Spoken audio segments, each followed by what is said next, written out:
Ikaw na lang ba palagi ang humahabol sa kanya? Kahit ikaw ay binaliwala na niya, pero ikaw ay baliw na baliw pa rin sa kakahabol sa partner mo.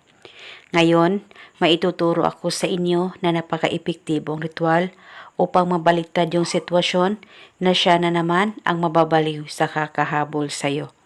Basta itong ritual ay gawin sa mabuti, gawin sa tama, at hilingin ng buong puso.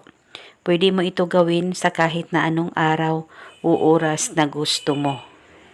Una, ang gagawin mo lamang, kumuha ka ng bote, plastic o babasagin na bote ay pwedeng gamitin at dapat may takip po ito. At pagkatapos, lagyan mo lamang ito ng kalahating suka, kahit na anong suka na meron ka ay pwedeng gamitin. At pagkatapos, kumuha ka ng papel at panulat at isulat mo sa papel ang kanyang tunay na pangalan at apelyido ng 3 beses.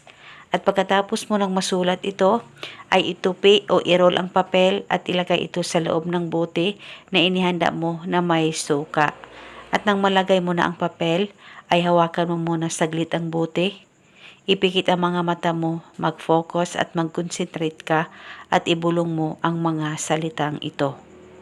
Pangalan at apelyido, sa pamamagitan nitong ritual, ikaw na naman ang mababaliw sa kakahabol sa akin ngayon.